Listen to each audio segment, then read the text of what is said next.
Right. I know they're coming thick and fast now. These man in the vans, obviously off season. The next guest I got coming on, you can see written beneath me.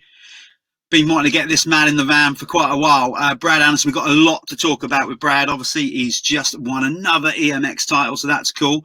Before I bring him on, very quickly, let me just bring this up to remind you. We are doing this, or the guys at Bell are, of course. You can get on there.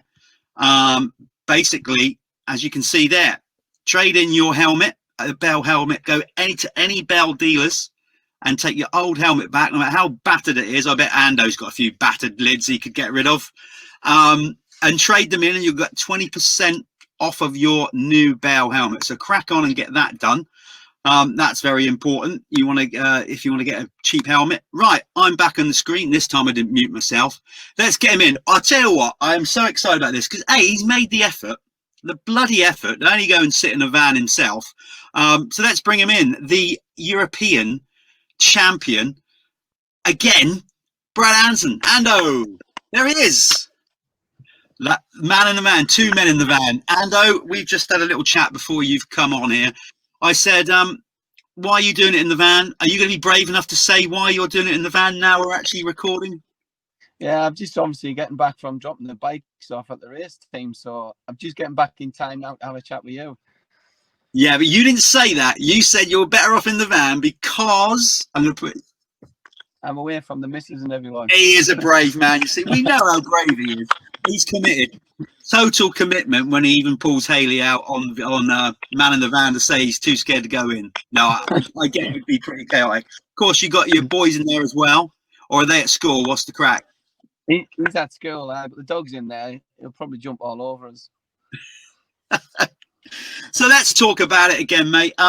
First and foremost, just remind us all how young you are.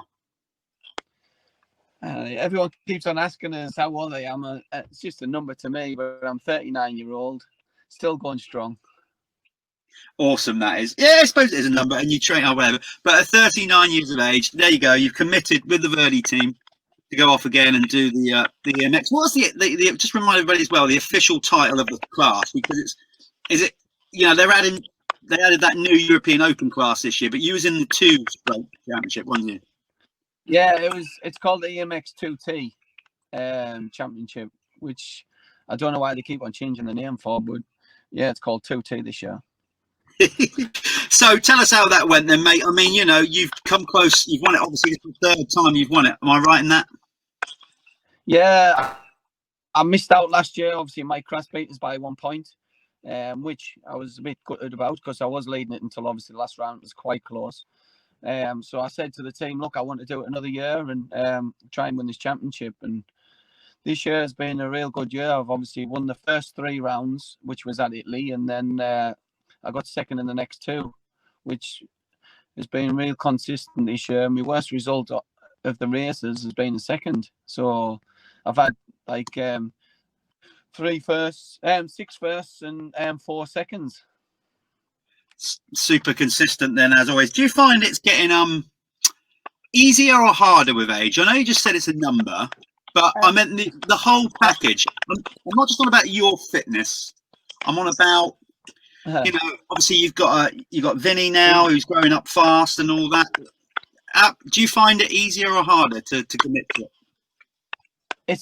It's harder because obviously when I'm racing, he's wanting to race at some of these local meetings, and then sometimes when I come off my race, I have to run straight to line and look after him. So in that point, it's harder. But with my age, I think a lot of people's just more worried about beating me than trying to win the race. All they want to do is just beat that old man, Brad Anderson. It seems.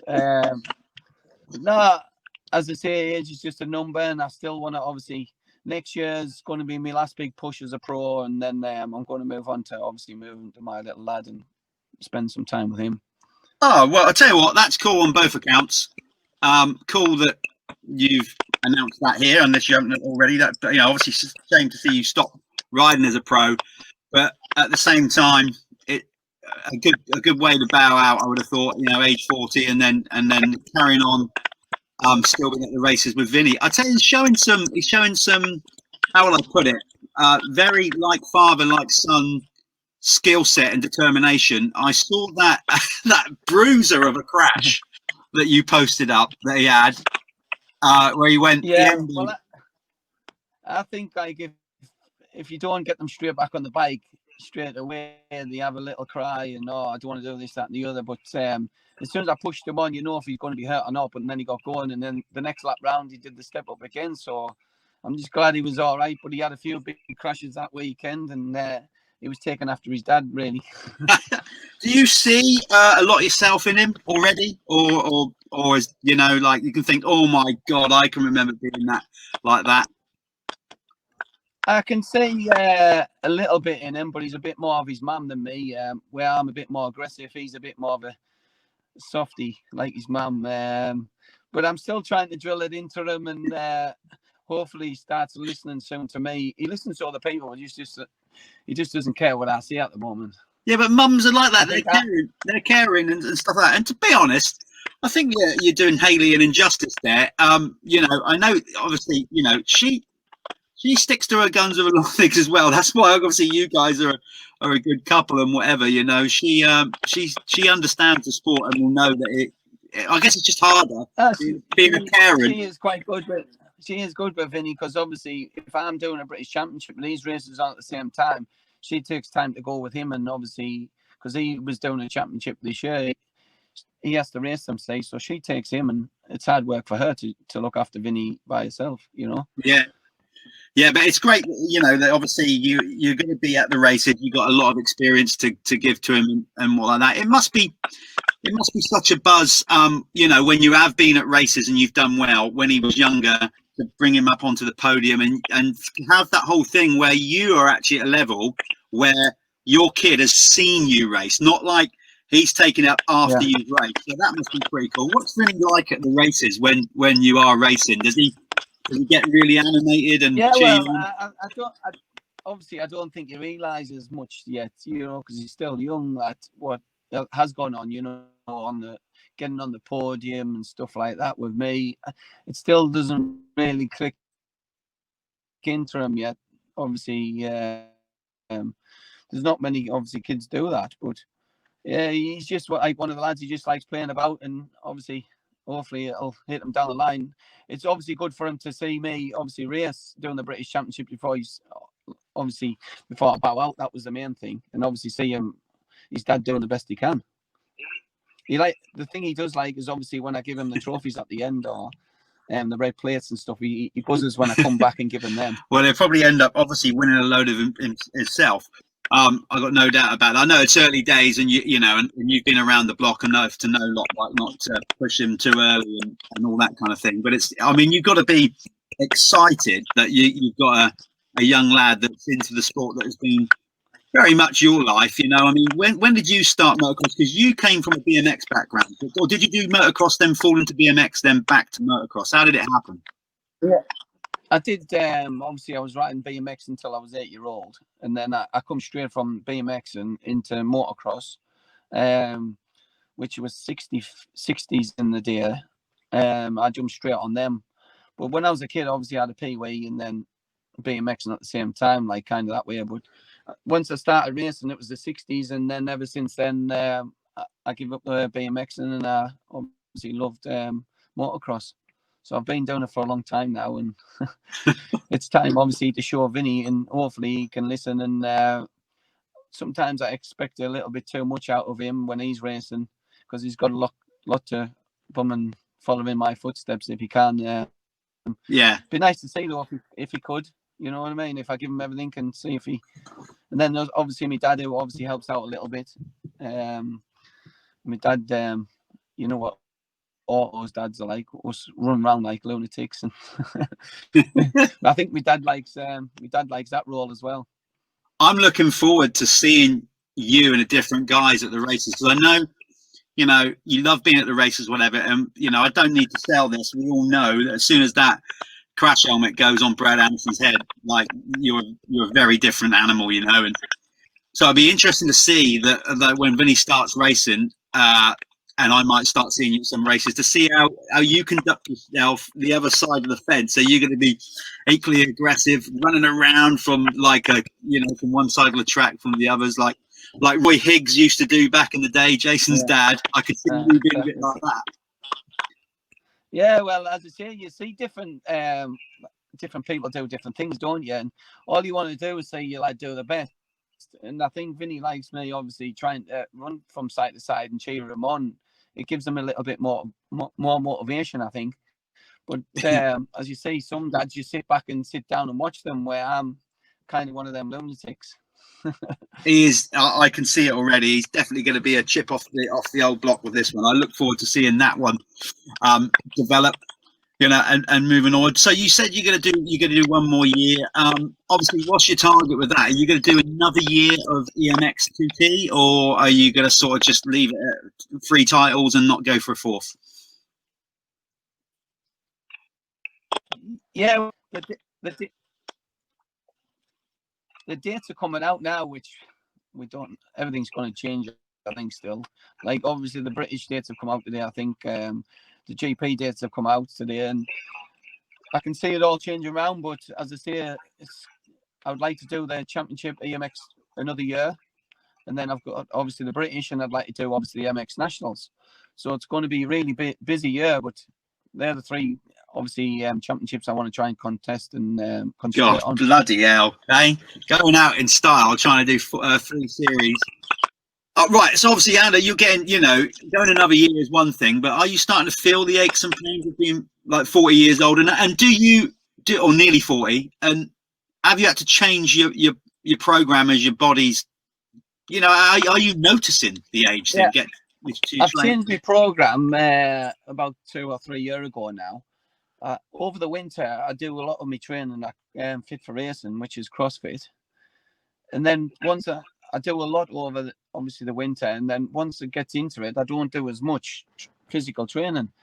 I just do obviously keep it topped up with obviously going to the gym, and then obviously do a lot of bike riding and, you know, a little gym work.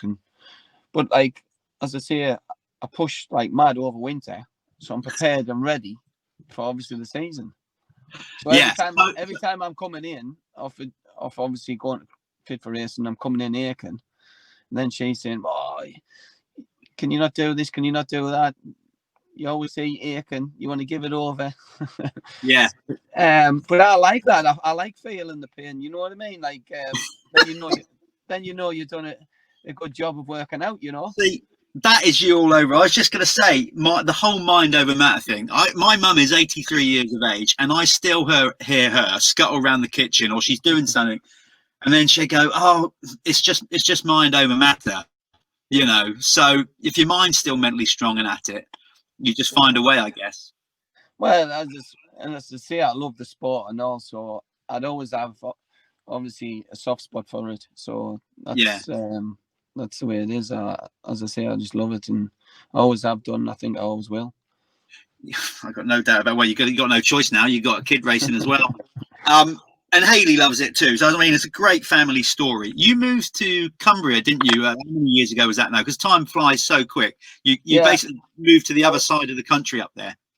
Well, I lived in the northeast, didn't I? And then I went to Australia for a year.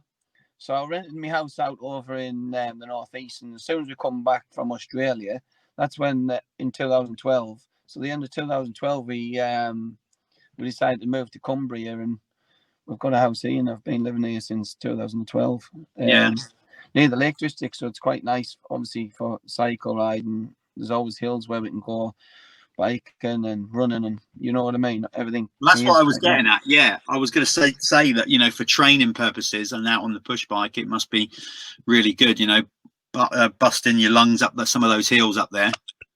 Yeah, and then obviously Johnny Walker used to live here, and then we've got Jamie, we've got Adam Brayton, who's downhill. You know, Brad Todd. There's a few who we obviously train and go practicing together, so it makes it all worthwhile around here. Yeah.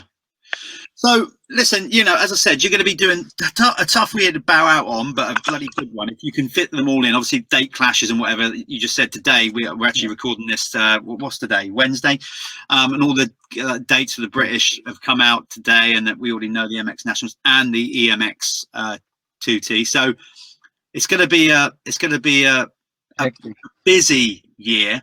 again, talking about Vinny, you say that you know that Haley will take him racing when you can't, but I guess you're going to try and get to as many races in between that and go racing with him as well. So you probably won't have many weekends off at all. Yeah. Well, as you say, it looks a long season for next year, so I don't know. This is what we were discussing on the way back. I don't know if obviously I'm going to get to see him much, so we just have to wait until the dates do officially like sort themselves out, because they always change, don't they? Eventually, in the beginning of the season, then I have to write down and try and work out what I can do and can't do. But as I say, if this is going to be my last year, I want to give it 100%, and I want to try and ride as much as I can. And obviously, I want to do the vets, obviously nations. Yeah. I want to do the vets, and the world vets, obviously in America as well. So they're two more meetings I want to push in, and there's more and more meetings coming on the calendar. Yeah. As I say, there's a few meetings what I do want to do. I would like to do an EMA before I bow out as well. One round of that, and then as I say, I call it a day, and obviously concentrate on Vinnie. So that is amazing. So if it means I don't see much of Vinnie this year, obviously after that, then it's going to be a fully concentrate on him. Yeah, and that's I mean, that's cool then. So you're not doing half measures. I'm going back to what you said at the start of that last question. I love it. I love when you said, I'm going to give it 100%. I mean, Brad, I've known you a long time, a very long time. Uh-huh. When have you never given 100%? I mean, I don't think I've ever asked you this question. Have you ever come in from a race and, you know, been sat down and disappointed and looked at yourself and thought, I didn't give it all there? I mean, has that ever happened? Because I don't think that is. I mean, you might not have had a good race, but regardless of effort, I can't believe you've ever done any race where you can't look yourself in the mirror and go, didn't give that me all.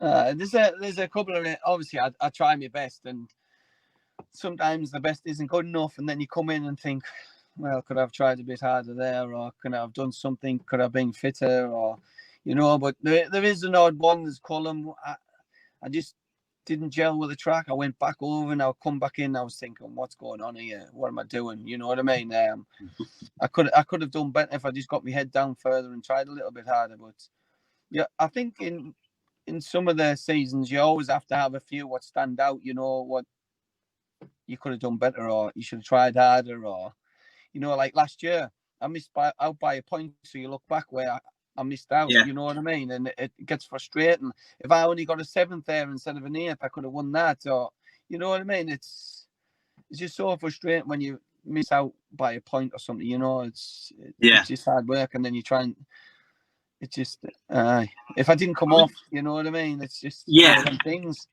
But I know, but that's same for every rider, isn't it? Yeah, that's part and parcel of it. But the thing I'm for you, you're going to get bad moments and things happen, whatever. But regards of like actual effort, there can't have been too many races where you've gone, man, I didn't leave everything out on the track. I can't believe that hasn't happened very often. No, as I say, there isn't. There'll probably be one or two, but there isn't many. What I done a stupid thing at Blacksall once where I seen a few seconds on the clock, so I slowed right down, and then second place passed us, and then I had to try like mad for the last 2 laps to get back past him. That was a silly mistake, you know what I mean? But as you say, you learn by your mistakes, and obviously you go forward from there. Yeah, you do. Right. I know you're not finished yet. We know that next year's going to be epic, by the way. As in with all your fans and everything. Like, it's awesome the fact that you've declared this, and you're going to so everybody knows it's going to be your last year. It's like a Ando farewell. I'm sure, because you have got a lot of fans, and you are like the people's favorite and all that, because you're hard charging and all that kind of stuff. But I'll probably ask you this further down the line, but right now, with 1 year to go, is there any notable standout moments, or first of all, any regrettable races? You just mentioned that one, fair enough. So are there any regrettable moments, races? And then on the flip side of that, what has been to this point your sort of what you think's your best achievement or your best memory in it? Well, my worst memory obviously is just getting injured just before the Nations. When I got picked for the Nations, I had to ring I think it was was it Chamberlain or was it Mark Eastwood? I had to ring one of them anyway and say, look, sorry, I broke me thumb. I'll not be able to obviously make it this year. And that was obviously, I think it was my first year or second year I was going to do it. And that's always the race you always want to, like, ride for your country. You know what I mean? It's always the race you want to look forward to and race the most. And breaking my thumb, obviously, a couple of weeks before was heartbroken for us. So I had to give the bad news, which I wanted to give straight away so they could get a replacement rider. So that was one of my worst, obviously, bad moments, should we say. And then obviously my best one is, I've got a couple of best ones. I rode Matley Basin and was battling with Tony Caroli in MX1 and ended up 5th overall. Yeah. And then another one was riding for Great Britain in Colorado, getting 3rd in the 3rd overall in the Open group. Yeah, I was gonna bring that up because you kind of touched on it anyway, but for somebody like you that no doubt about it, you make no secret of it. You got a bulldog as a pet, for Christ's sake. You're British, and you're very, very proud of it. I mean, when you got the call up for your first ever nations, that you must have been buzzing that day. Oh, it was obviously fantastic. It's like a dream come true, isn't it, riding for your country? And especially, obviously, in Colorado, like America, where every rider would love to go, obviously, to America and race the best Americans, you know what I mean? So to ride there, and it was quite difficult because, obviously, the altitude in, obviously, where we were on the valley, it was, everyone was trying to prepare for it. But I think we did well as a team. We were just 1 point off getting off the podium. So that would have been a real, obviously, exciting time if we just got on that podium, you know what I mean? But just missing by 1 point was a bit heartbroken. Well, I mean, it was obviously still a load of Brits still made it out to that one. So, what was that experience like? As in, did you feel any more nervous because you wasn't effectively racing for yourself? You were representing your country. Did you feel more nerves at that event, or did it actually pacify you and make you even more relaxed? I think I was quite relaxed until I hit that quad. Anybody, it's not a small jump. I think there's any reason to be nervous hitting that. That big quad hitting it for the first time was the first time I think I was tense in a long time. Where I come over there flat out, and you couldn't see the landing, and you didn't know what to expect. So now, after I did it a few times, I relaxed a lot more. But it was definitely a tense moment doing that quad. But there was a lot of fans who turned up at Colorado. Even all my mates come over, and it was a fantastic event. And I was just glad to be a part of it. And obviously, then I got picked again at St. John Angeli, which was another fantastic. I like that track and another fantastic event. And as I say, to ride for your country. And always have the red, white, and blue colours, or fresh kit looking the bollocks. It's it always gives a high point. You know what I mean? What did you do with that? Have you kept that? Have you kept your race kit? Have you given any out as like a prize? Yeah, I always keep obviously race kit and a shirt off every year, and I've all framed them and. Just it's finding places to stick them now because I've got that many because I've been doing it for that long. Oh, cool. I'm gonna have to come up and see that collection one day. That should be the next level of what we're gonna do. I should man in the van, but I should do a man in the van tour where I get round to you guys' house and do a cribs thing with you, which is actually, I say that, I've just let the cat out of the bag. That's in the pipeline, so we'll probably start doing them next year when I'm allowed out, when we're allowed out to drive. Exactly. We don't know when that's going to be, do we yet? No. Instead of dealing I collect the helmets as well, the special ones would have been sprayed for us. Yeah. I collected them, and there's a few ones. Haley got us one made for obviously my birthday, which was nice, and I always keep all the special ones. Yeah, I have to take a trip up to Cumbria, but I'll tell you right now, I'm not coming cycling with you. You could keep up. See, I'm 8 years older than you, nearly 9, but the difference in fitness between those years is probably 30. I think, as you say, it's all in there. But it is all in there. Mind. Mind over matter. you're still working on a six-pack, where I'm still working for the whole pretense of why have a six-pack when you can have a keg and a barrel. It's and I shall be shopping for bras this Christmas. So if anybody wants to get me a Christmas gift, just like I'm now a C cup. No, hopefully I'm gonna get. I actually have to come out riding with you, because I am going to be riding a bit next year. But when I say riding with you, obviously I'll do a couple of corners with you, and then you can T-bone me, and then go off. No. I'm See, getting that's a bit the thing. relaxed like that in my old age, I don't go for as many gaps as what I used to. I'll tell you what, though, down the years, I've spoken to a fair few younger riders, and and it's been documented on here and other media that I've done, where I've asked them about riders' toughest competitors and whatever. And hey ho, your name comes up quite often. But this is the thing. And I think all of them that they say that out of respect. It's not, they're not calling you, nobody's calling you a dirty rider by any stretch. They just know that you're gonna go in there. Now, I've never really can remember a position where I would call a move that you've put on as a dangerous move. If somebody leaves a gap and you're parallel, you're going in there, aren't you? That's it. That's your makeup. Well, it's the same at the weekend there. Like, the track was really hard to pass at the GP there, and Jacoby obviously was there, and it was coming down a hill into a tight corner, and I shouted at him, and he knew I was going to make the move. It was rather him going down or him going over the berm. And so you gave him a warning. At least you were polite enough to give him a warning. Well, this was the only place I was catching him up and could get close to him to make a pass. So I thought, right, I'll give him a shout now, and then he'll be more prepared as soon as he gets down into the corner.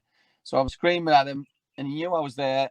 The only move he had was going over the berm and me inside passing him, or me gliding into him. So he had the choice. He went over, and that was how I passed him. But we had a good race, and he come off there, and we said to each other it was fair enough. You know what I mean? There was no bad atmosphere.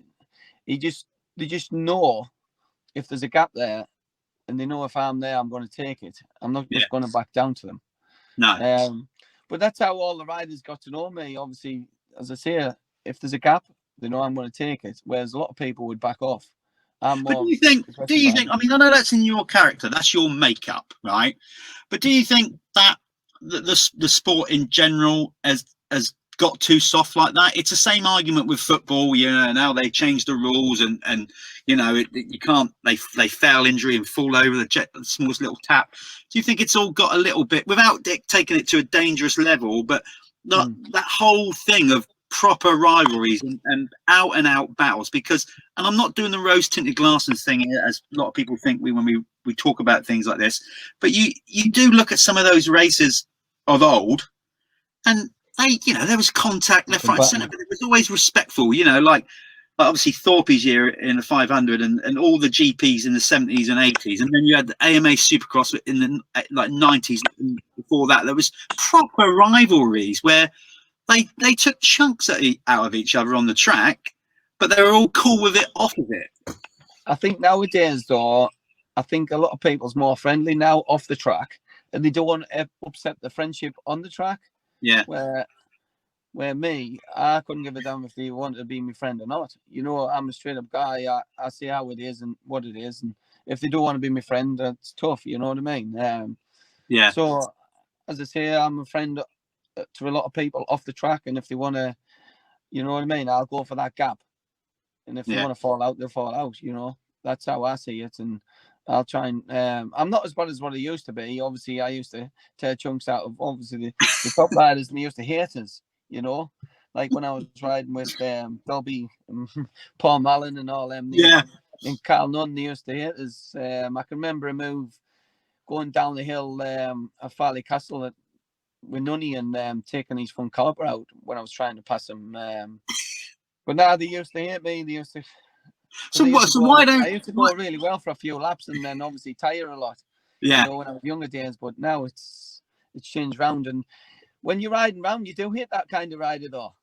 As a rider, you think, oh no, he's this young rider coming round again, trying to take us out. Yeah, because now you've gone full circle. Like where you're now on the receiving end of youngsters trying to come in and put the moves on you. Yeah, and you know exactly what it's like. And so it is hard to take, but as I say, I used to give it, so you have to take it, don't you? Well, that's exactly it. I mean, you say you're not as bad now. Is that because you're more conscious of also injuring yourself in the process, or you've just mellowed in general? I think mellowed in general. I think with age, I think you do mellow a little bit. Where I'm still a bit aggressive, but I think I was a lot aggressive when I was younger. And I think it is with age. As you say, you just mellow it and chill a bit. But if it is tough to pass the track, you have to make 100%. You have to make that pass. But if the track is passable and you can make it other than clash to someone, I would do that. You know what I mean? Yeah. Without falling out with them, I would do it if I could pass other ways. But if I had to make that move, I would have to. I like the way you say I'm still a bit aggressive. It's just brilliant.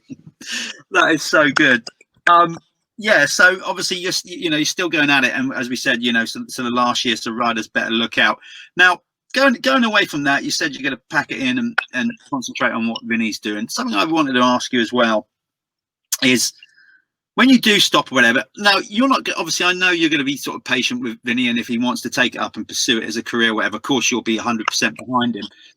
But as a sport where we're at right at the minute with all that, the youth races and all that kind of stuff, how do you see it as a future for Vinny? Do you think it's changed that much and it's got harder to earn a living out of motocross? And with that in your mind, if that's the case, would you be a bit more cautious about throwing so much in it when the end goal these days is harder to get to the very top and earn the big coin? That's a good question. That a lot of parents throw as much money in as they can, don't they, as you try and get the kid to obviously to that next level. Where with Vinny, obviously it's his sport, he loves doing, and I would like him to carry on doing something that he enjoys, because it's hard coming from, like, say, myself, from doing motocross and then going into doing nothing, if you know what I'm saying. So no, he loves the sport, and as you say, if it's going to take every penny, I would try and push him to do the best he can. But as I say, as you see now, it's getting tougher and tougher to get paid now. Like you see, most of the GP riders are packing in this year because there's no money around. And this Corona thing doesn't help either. So I think it's going to get tougher and tougher. But I would still say to all the riders out there, still carry on and follow your dream. Always absolutely sound advice, I said, because like you said, you're pushing on, you're nearly 40, but you're under no illusions. You never have been, because it creeps up on you when you start to plan your retirement or think, to us all, we're like, you can't do it forever. And like you said, so you start to look at how long you're going to be in the game and what you're going to get out of it. I think the only way of doing it and all, if you're going to do it properly, to get on a big team, this is what's happening over in England. There's not that many big teams over here can see you ride potentially to get into a GP team. Yeah. So a lot of people's going over to Lommel, riding the ONKs, obviously, and then obviously the big teams can see you, or doing the Belgium Championship or any of them. That's the only way you're going to get onto one of these factory or big teams to do, obviously, European or, you start off obviously the 125s and then work yourself up. But if we ride in England, how many riders do you see who's on big money or who's at the big shot? You haven't seen many, have you? No. So this is where we are at the moment with this. So you got to basically, in your opinion, then you got to make a conscious decision. If you're younger, you're different because you're now a bit older and got a family at home, so you can go and do the EMX, which you don't get paid for regards of prize money or whatever, but you're obviously racing the domestic series at home to earn a bit of coin. So, but if you're younger, let's say the likes of Joel Rizzi, Tom Grimshaw, Lewis Hall, all those lads that are right there on the cusp. For them to push on and to be that level, what you're suggesting is, like, really, you've got to just kind of forget trying to ride for a British team and have a career in the UK, because you just got to throw yourself all into being in mainland Europe to get those good rides. Well, there's only a few teams in England, isn't there? what's any good. You know, with them like big teams, what's going to do GPs. Yeah. You know, so them riders are probably already taken up with, obviously, you see Conrad Muse, you see, you know what I mean? Yeah. Who's already picked for the GP team. So for these young riders who's coming through, they have to look abroad and obviously get results to get a team abroad, obviously to get themselves buffed up the level a bit to make themselves better. Yeah. You know, stopping over in England, this is what I do in my career. I look back and think, why didn't I do more GPs? Because I was doing all right in England with the English teams, but it wasn't making us go any quicker to make more money, if you see what I mean. Yeah, if I took a year or two going to do GPs, not made maybe as much money, and then got on a bigger team or a factory team, then that's when you start getting more money and more obviously sponsors, and then it gets bigger and bigger. Yeah. Like look at Ben Watson, for instance. He's done bigger and better things, hasn't he? He's got better teams. He's been on the factory team. Now he's on factory 450 for next year. See, so and the thing is, I guess you could always, particularly if you're younger, roll the dice and try it. And if it really doesn't work out, you can come back and race the domestic scene in the UK, still be a top 10 rider. All right, admittedly, a little bit of bruised pride, possibly tail between your legs, but at least you've gone and given it a go to try and crack the GP thing. The thing is, I think the first year is always the hardest, you know, doing it. I think you're going to have to give it a year or two, because sometimes you get to see the tracks and get used to them the first year. Then obviously the second year, it's a little bit easier, you know, rolling on. Like traveling's hard, you know, everything's just first hard. But as I say, they have to give it a shot. That's the only way they're going to get any better, I think. Yeah. Move forward. Well, exactly. It's that classic case. I suppose if you don't try, you'll never know. For instance, see that the young now, why don't they, as they say, they're trying to do the EMX250. Yeah. When they're doing that, if they're doing really well in that, that might give them a shot to obviously get in the MX2. You know, but they have to show potential that they can do it. Yeah, and I guess, like you say, stick it out. Obviously, it's not always easy because it comes down to just basically raw finances at sometimes. And if you can't pick up sponsors, then parents are going to suffer, and before you know it, you know, when they can't pay the mortgage, the house has got to go. So it is a family sacrifice in that sense. But it's kind of interesting that you've already kind of, you know, still a long way away, and Vinnie might not reach that level, but how you're already kind of can see the pitfalls, and who knows where we'll be by then. Talking about British championships and stuff like that, obviously, you know, you've seen a lot of changes, you know, different formats and whatever. Where we're currently at with it, obviously dates have been announced today as we're recording this, as we said. So it looks like there's going to be, you know, more rounds of the British Championship. Obviously, there's definitely going to be more rounds because it didn't run this year, but it looks like Gareth is looking to make it a 9-round series. And with the other championships as well, what's your opinion on that? Obviously, you can't ride them all, but do you think it's better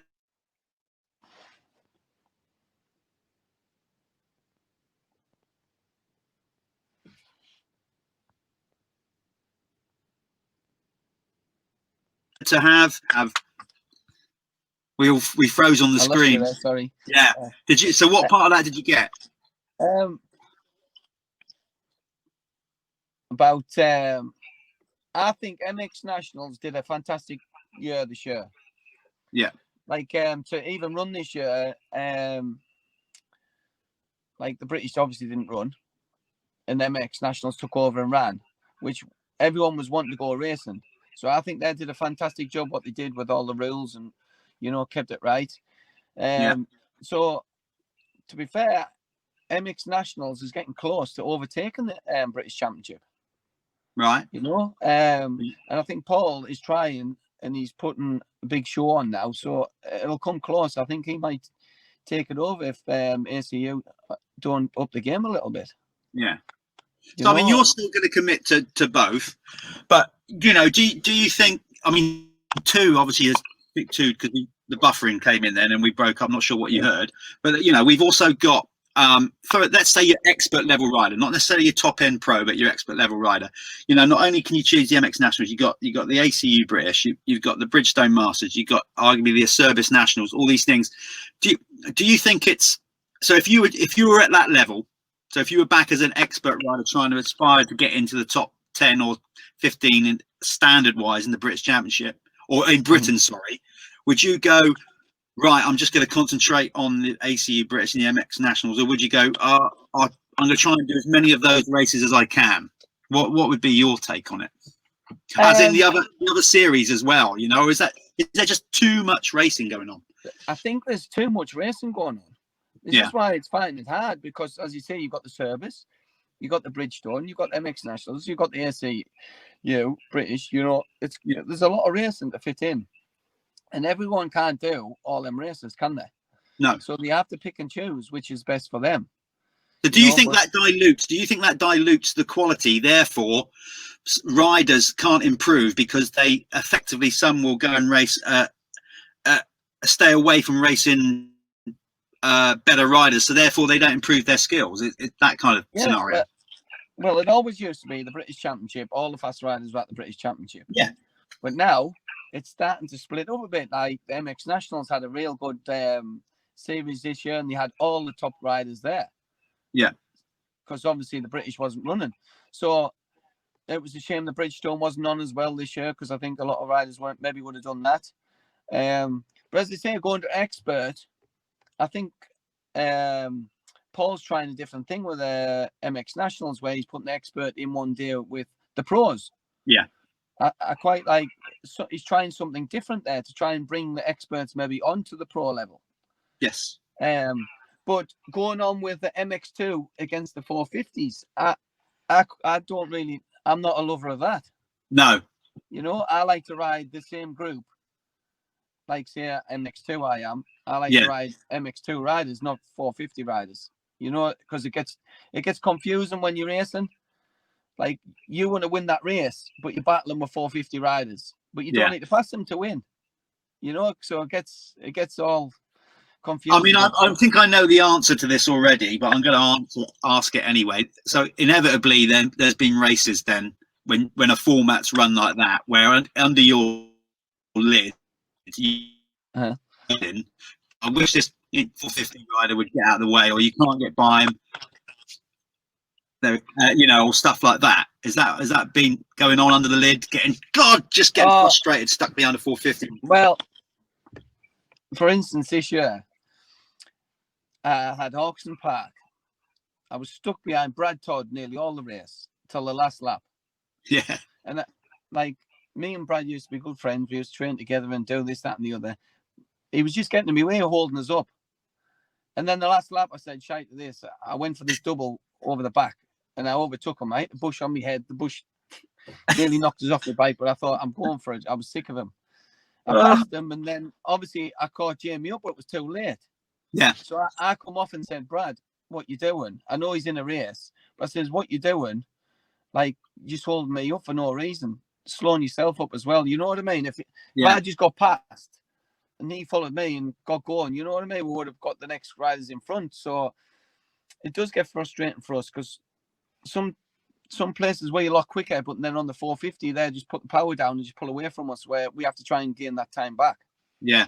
You know? It'd be interesting to see. Obviously, the MX Nationals have announced plans next year where, you know, possibly riding over 2 days, and then you having a separating the classes on the Saturday. So at least you get a couple of races in where you're not racing against the 450. But obviously the flip side of that is you're then doing 2 days of racing. What's your opinion on that? Do you think that's stretching the teams and the riders to do 2 days of racing back to back? When then everyone has to be there Friday, don't they? Yeah. And then, you know, it'll be interesting to see. You know, he is trying something different, but I quite like, obviously, the 1 day, because obviously with my age, doing a lot of riding and that. But now he is trying, so he's going to give it a go and see how it is. But I just say I like MX2 with MX2. That's if it was 2 days, I wouldn't be bothered. The amount of riders we've got now, we surely could split MX1 and MX2 up. You know? Yeah. That's how I see it, and have them and try and take over the British and have that as the British, you know, two classes. I guess obviously, you know, they're 5, 6 years, 7 years in deep, whatever it is, and I said maybe they've earned the right and people supporting it to separate the classes. The classes now. It'll be interesting to see how that all pans out.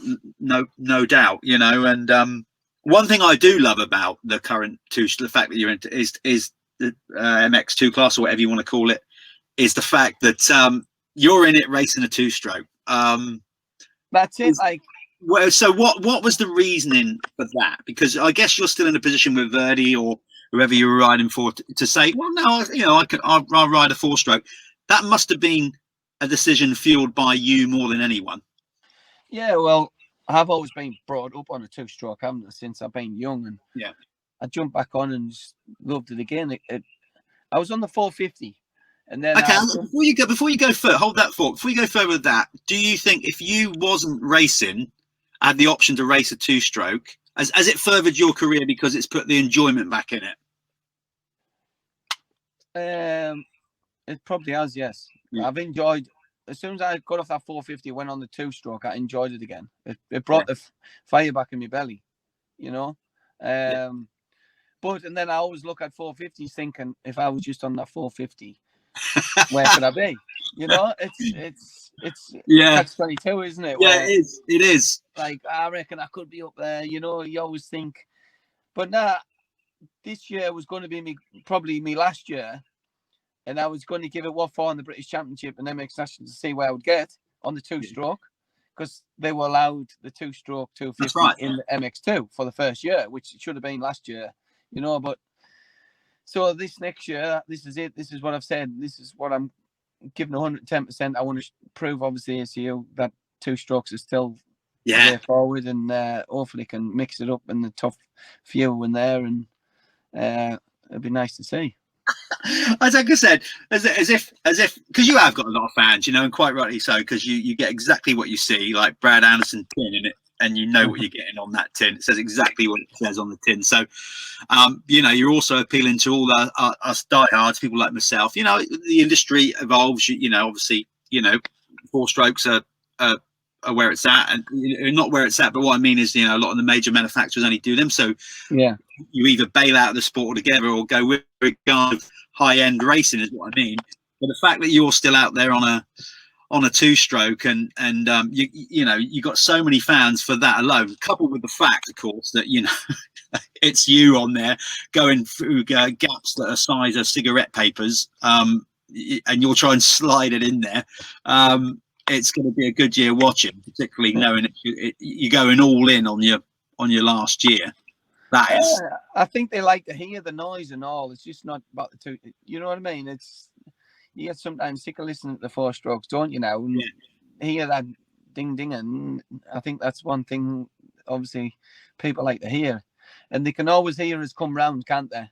Because there's only a few two strokes, you know. So and any of those riders that are in front of you, and then you're running it down the inside, pull the clutch in, and give it full beans on a two-stroke. That's going to rattle in your ears as well, isn't it? They know it's you. Then. I think there's more and more though now. Yeah. Come to the idea of riding the two strokes in the MX2 class. You know, as the manufacturers, I think they've made so many bikes, and I think all them bikes are maybe sold already. It's hard to get hold of them.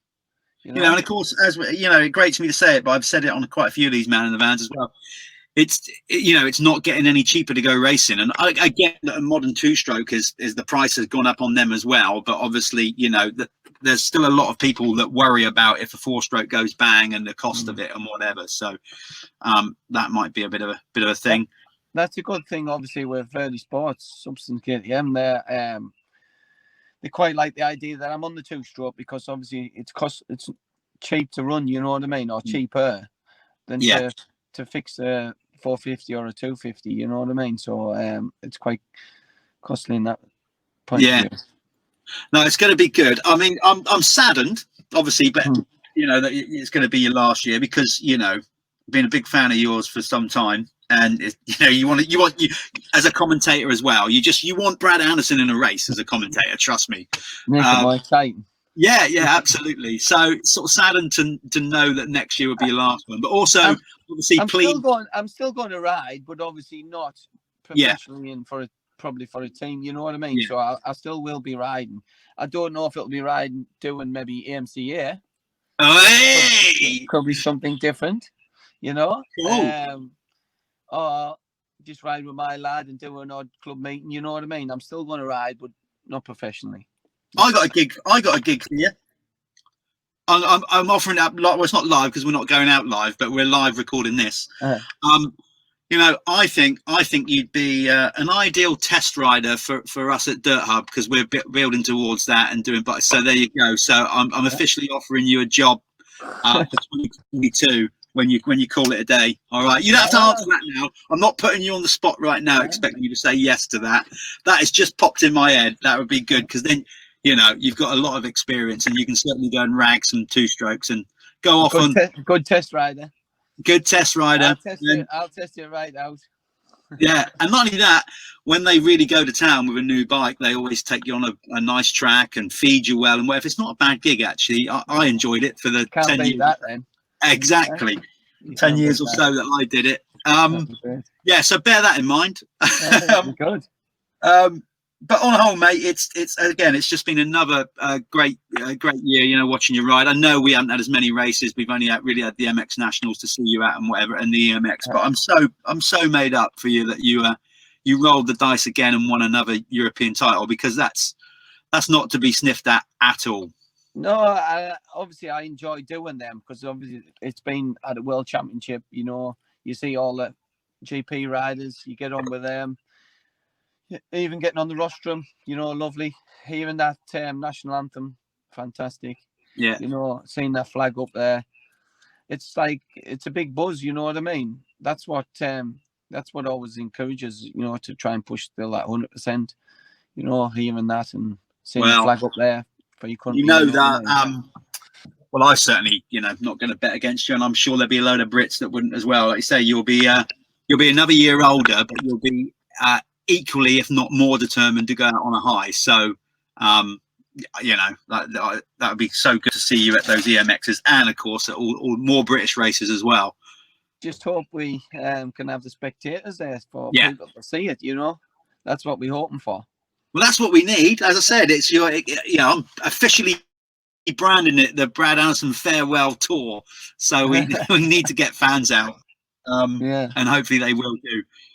Mate, as always, it's been a pleasure. I could talk to you for another hour, but you know, we'll save that for another occasion. Sorry, everybody that's now watching got to the end about the little. We had a few buffering issues to begin with, so the first part of the interview was a bit sketchy, but we got there in the end.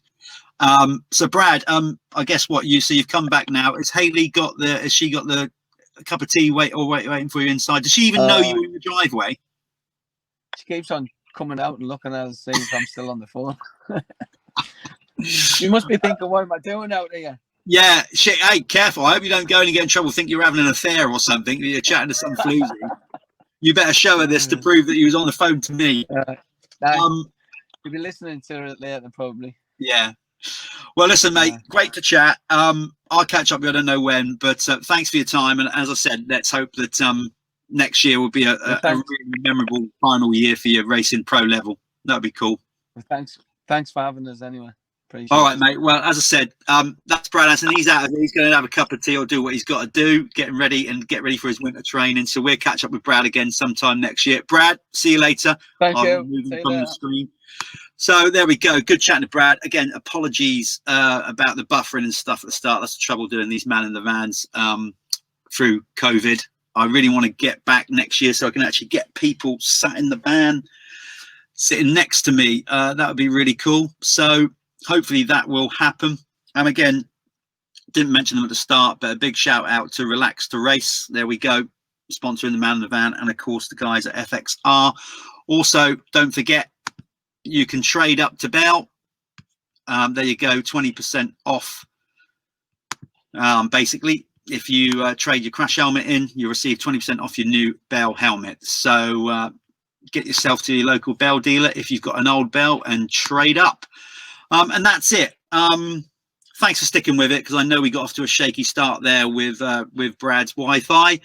He was sat in his driveway after all, but we got it sorted in the end. So episode 16. There you go, done and dusted. I'll be coming at you again soon with back to you with another man in the van in the next couple of weeks. I'm not going to tell you the guest is just yet because, quite frankly, I don't know. I've got a few lined up, but I don't know who it's going to be. And again, everybody, stay safe in this lockdown. Do what you got to do, and hopefully we will be in a position going forward, as we said, next year, where I can actually get people in the van and chat to them properly, one-to-one. Thanks for watching. That's it. I'm out of here, and we shall see you soon.